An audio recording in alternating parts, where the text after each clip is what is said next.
Lisa, by the way. Sorry.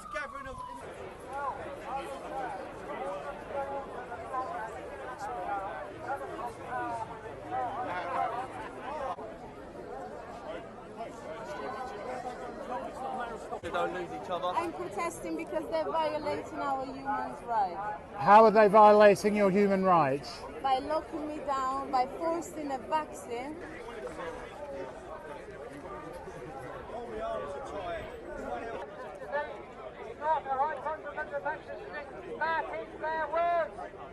They're telling us it's a pandemic, it's a pandemic.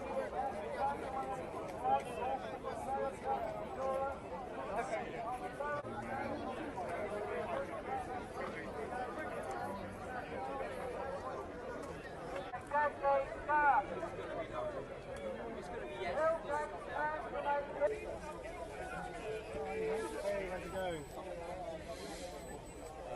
One more without. Everybody gets on camera, they're assaulting me. I do not consent. I do not consent. I do not consent. I do not consent. Resist. Resist. He's not doing anything wrong. Resist. This is wrong. He ain't doing anything wrong. What the He's not doing that. Unlawful. Leave her.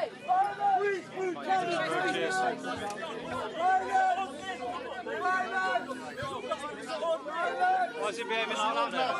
The only thing he didn't do is give his details. That's why he gets done. Because these police officers over there thinks he's a hero. Why is he done? Why is he getting arrested? Why is he done? Why is he done? We know why he's done. He just said he doesn't want to give his details. He doesn't want to give you guys his details. Remember Julian Assange. They kidnapped him. He's hurting by it. He's hurting him. Let go. Let go. I said let go. Let go. No, I was.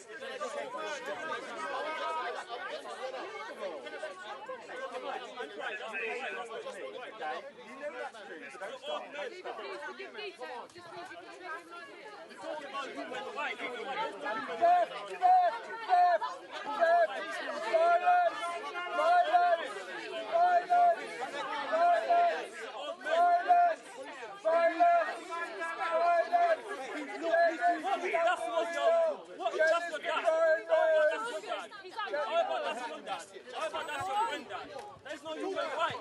Have respect for people. Have some respect for people.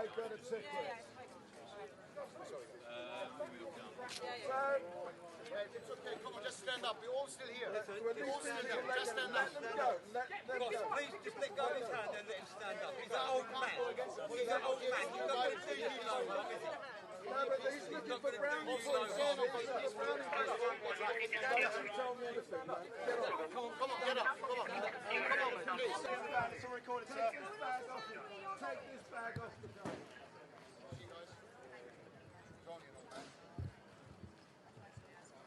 Oh, yeah, I would. Oh, no, I'm not. One of you. Gents, officers, there's one of you here stopping the bike, please. Stop there, Don, please. No, not please. Stop the bike, please. Don't let anyone run over. No, back, please. Someone else on all right, cutting the blood supply off the wrists. Oh, yes. I've got one down, right. Oh, yes, we're just doing our job. Just doing our job, aren't we? Just doing our job. Come on, just doing our job. Just doing our job. Oh, we arrested Julian Assange. Shame on you! Shame on you! Shame on you! Shame on you! Evil people! Evil people! You don't help us! You kill us!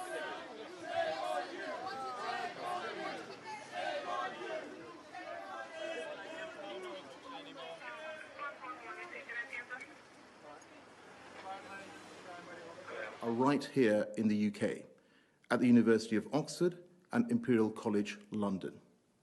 The first clinical trial of the Oxford vaccine is progressing well, with all phase 1 participants having received their vaccine dose on schedule earlier this week. They're now being monitored closely by the clinical trial team. The speed at which Oxford University has designed and organised these complex trials is genuinely unprecedented. Imperial College are also making good progress, and we will be looking to move into clinical trials by mid-June, with larger scale trials planned to begin in October. So far, the government has invested £47 million in the Oxford and Imperial vaccine programmes. But today, I can announce an additional £84 million of new government funding to help accelerate their work. This new money will help mass produce the Oxford vaccine so that if current trials are successful, we have dosages to start vaccinating the UK population straight away. The funding will also allow Imperial to launch phase 3 clinical trials for its vaccine later this year.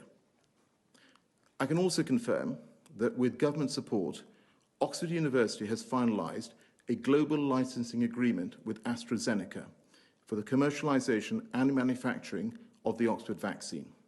This means that if the vaccine is successful, AstraZeneca will work to make 30 million doses available by September for the UK, as part of an agreement at over 100 million doses in total.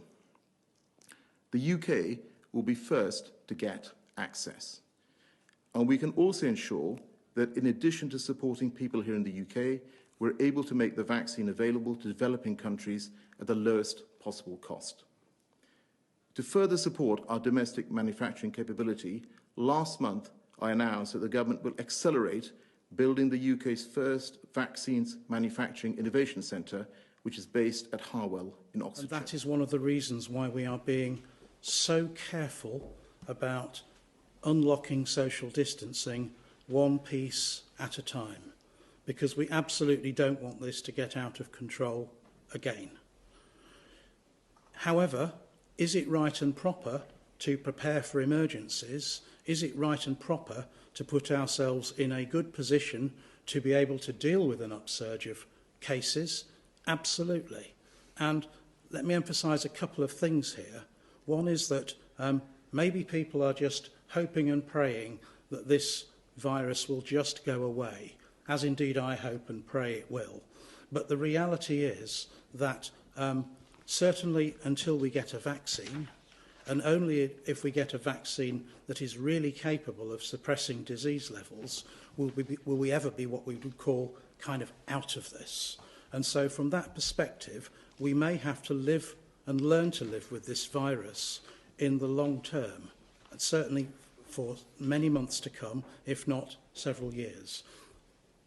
A vaccine may change that, but we can't be sure we will get a vaccine. The other thing to say is that this virus is a new virus. We don't fully understand it. We don't understand something called seasonality.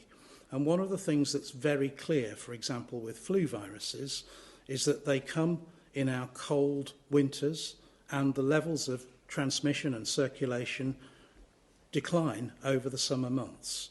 Now, the data we have on other coronaviruses, we've looked at very carefully, and it is not clear that these coronaviruses are as seasonal as influenza.